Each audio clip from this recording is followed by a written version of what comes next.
In recent months, Israeli officials and settler movements have been calling for resettling of northern Gaza and places that the Israeli army has destroyed during its ongoing genocide in the Gaza Strip.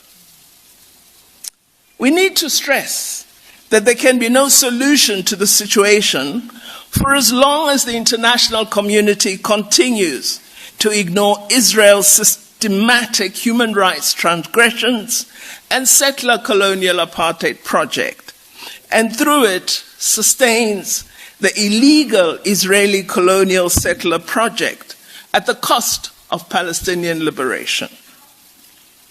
On the 21st of August in 2022, we in Palestine launched a strategic dialogue with the intention of mobilizing African countries to support Palestine and to enhance bilateral relations with Palestine on the continent.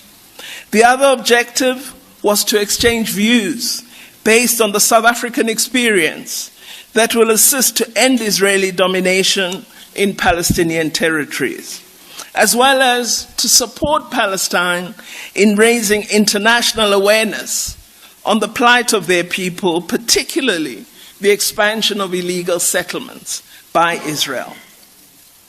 As South Africa, we actively lobbied for the withdrawal of Israel as an observer member of the African Union. And we will continue our efforts towards support for a two-state solution and the right to self-determination.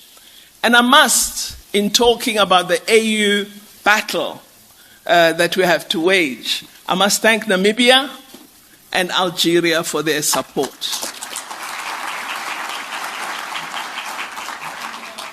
It was very lonely, but we did it. We will also, as South Africa, continue to support Palestinian efforts for membership of the United Nations and the creation of positive, credible, and lasting international mechanisms to address the Palestinian cause based on international law.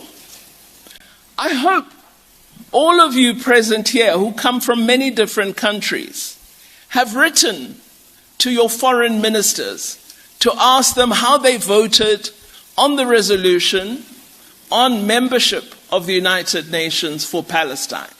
And to also tell them you expect that when that resolution comes to the General Assembly, they will vote yes for membership. Write to your foreign ministers. Find out how they are acting in the halls where it matters.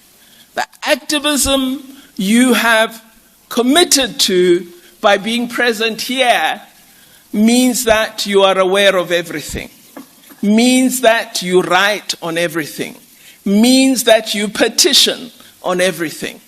You do not secure victory by sitting in a conference room. You secure victory by action, and we expect that of you. We support all calls for action against Israel's settler colonial apartheid regime, including calls that third states must take steps toward completely decolonizing Palestine. This has to involve the dismantling of all structures of domination, exploitation, and oppression, and the realization of the rights of Palestinian people, rights of freedom and democracy that all of us love and enjoy so much. We also would want that they should be able to return to their homes, have their lands once more, and have their properties returned to them.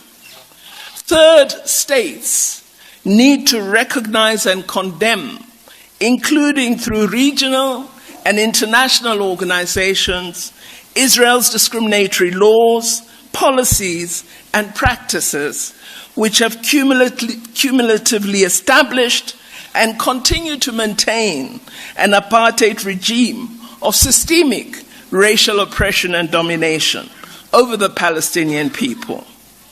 Member states of the UN General Assembly should adopt a resolution, in our view, to reconstitute the United Nations Special Committee Against Apartheid and re-establish the United Nations Center Against Apartheid to address Israeli authorities' commission of crimes against humanity against the Palestinian people, and to empower these bodies to proactively pursue the dismantlement of Israel's settler colonial apartheid regime.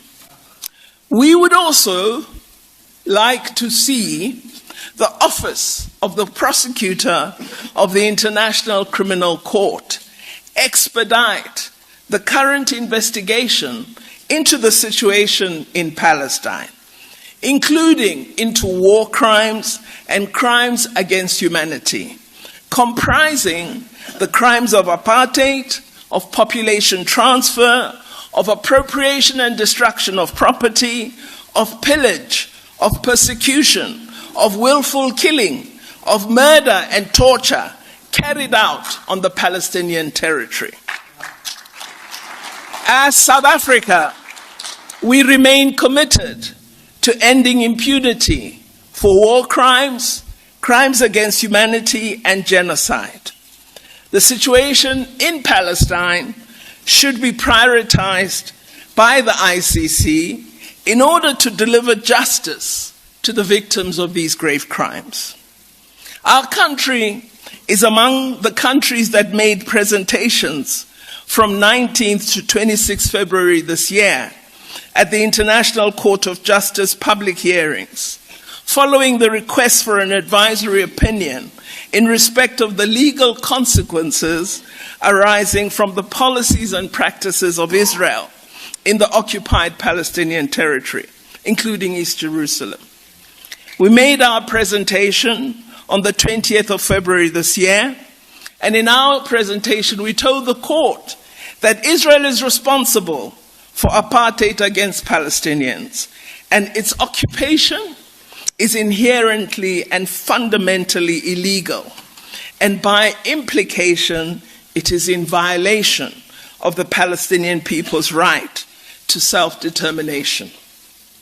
It's encouraging for us to note that the majority of countries that are supporting the Palestinian cause hold a position that by transferring parts of its civilian population into the occupied territories, Israel violated Article 49.6 of the Fourth Geneva Convention, which prohibits occupying powers from deporting or transferring parts of their civilian population into the territory they occupy. It also prohibits the individual or mass forcible transfers, as well as deportations of protected persons from occupied territory. This, of course, reaffirms the International Court's advisory opinion on the West Bank wall. Now that the hearings have concluded, the judges will review all the arguments presented, including 57 written submissions, and will provide an advisory opinion in a few months. There must be, I repeat again, concerted international efforts to bring about a just solution to the question of Palestine. This will provide the Palestinian people with their right to self-determination and independent statehood, and also ultimately contribute to the establishment of peace in the region. There can never be peace if the Palestinian people are not free.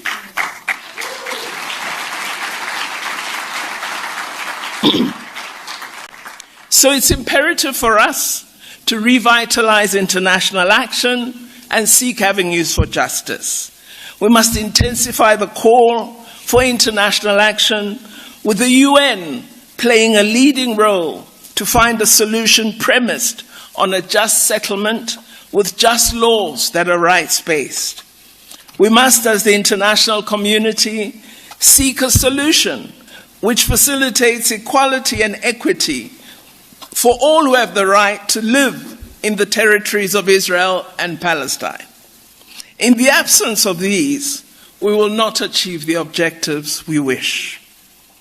Finally, the South African government will continue to act within the institutions of global governance to protect the rights, including the fundamental right to life, of Palestinians in Gaza, which continue to remain at risk, including from the continuing Israeli military assault, from starvation and disease.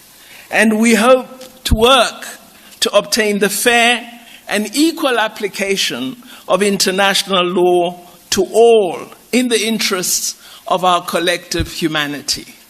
All of us as humanity should be ashamed today that 35,000 plus people have died, and here we are sitting while more are killed.